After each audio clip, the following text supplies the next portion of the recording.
Bonjour à tous, c'est Creepystory qui vous parle. Si vous êtes sensible, faites attention. Je vous laisse continuer. Bonne frayeur.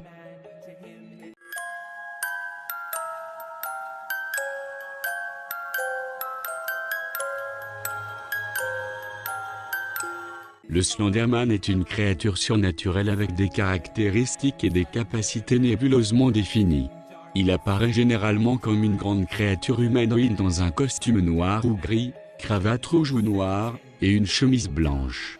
Son visage est totalement blanc, totalement dépourvu de traits du visage. Il n'a pas de cheveux, et a généralement des manuels anormales, bien qu'avec des doigts plus longs qu'un humain typique. Slenderman a été représenté dans l'imagerie entre 1,80 m et 4 m de haut, mais en vidéo, il est généralement d'environ 1,80 m. En raison de sa nature inexacte, et des différences entre les contes, personne n'a encore déterminé ce que, exactement, le Slenderman. Dans presque toutes les descriptions de l'homme mince, se comporte dans ce qui peut être considéré comme une forme passive-agressive, souvent des cibles de harcèlement pendant des années à la fois avant d'attaquer. Il torture ses victimes mentalement, pendant de longues périodes, en utilisant la peur et la paranoïa pour les conduire à la folie. Il y a deux descriptions principales du comportement de Slenderman. À l'origine, il a été représenté comme étant non seulement malveillant, mais aussi extrêmement dangereux. Il chercherait ses cibles, les empaler sur les arbres et enlever leurs organes. Les représentations l'ont transformé en une créature plus agressive.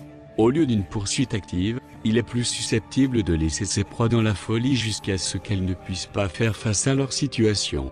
Souvent en regardant de loin, en cas de colère, il chargera l'agresseur et disparaîtra avec sa victime dans un lieu inconnu. Slenderman interagit avec les équipements électroniques et provoque des interférences massives avec les appareils d'enregistrement audio et visuel. Parfois, un individu peut déterminer si Slenderman est proche simplement de la façon dont certains éléments électroniques fonctionnent. Les radios, les télévisions et les caméras sont particulièrement sensibles. La puissance de cet effet semble varier, ce qui pourrait être dû à l'état d'agression de l'homme mince, ou à d'autres facteurs extérieurs qu'il peut contrôler ou ne pas contrôler, météo, signaux de téléphone cellulaire. Dans presque toutes les descriptions contemporaines, Slenderman est associé à un harcèlement, souvent pour des périodes extrêmement longues. Il n'est pas rare qu'une personne soit traînée par Slenderman pendant des heures, des jours, des mois, voire des années. Cependant, il apparaît habituellement lorsque le moins attendu, et où la victime est seule, et la plus confortable. La maison, l'école, le travail. À l'extérieur, le long des routes de confiance, etc. Slenderman a toujours eu une sorte de connexion étrange aux enfants. Dans les mythes originaux, sa relation avec les enfants est l'un de ses traits les plus importants, bien que personne ne sache exactement pourquoi. De nombreuses théories existent pour savoir pourquoi il cible les enfants, y compris, il gagne sur leur confiance. Mais les adultes sont repoussés par la peur. Cette théorie est l'une des rares qui parle l'homme mince comme un élément bénin, ce qui suggère qu'il cherche réellement une amitié d'une certaine sorte, et ne peut le trouver que chez les enfants qui, contrairement aux adultes, peuvent faire confiance à lui. Il choisit des enfants parce qu'il peut prendre plus de temps pour nourrir sa peur, les traquer pendant des années avant de les attaquer en tant qu'adulte. Il gèle les enfants, en les utilisant pour développer ses propres fins en tant que proxy. Les enfants sont simplement plus faciles pour chasser.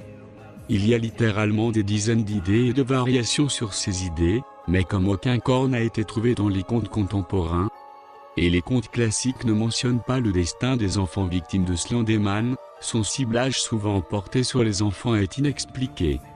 Slenderman est le plus souvent représenté comme étant trouvé dans des endroits déserts et abandonnés, souvent boisés, où il peut chasser sans que ses victimes puissent obtenir de l'aide d'autres personnes ou des services d'urgence. Cela montre une préférence pour les forêts denses, en partie parce qu'il peut facilement se fondre avec les arbres, et en partie à cause de la facilité de confondre et de terrifier les victimes. Il a également été rencontré dans des cimetières, des maisons anciennes, des villes fantômes et des demeures abandonnées, où il attend derrière les murs et les portes pour embuscade de ses victimes. Merci d'avoir visionné cette vidéo. Si tu l'as aimé, n'hésite pas à t'abonner pour suivre mes creepy stories. À bientôt pour de nouvelles frayeurs.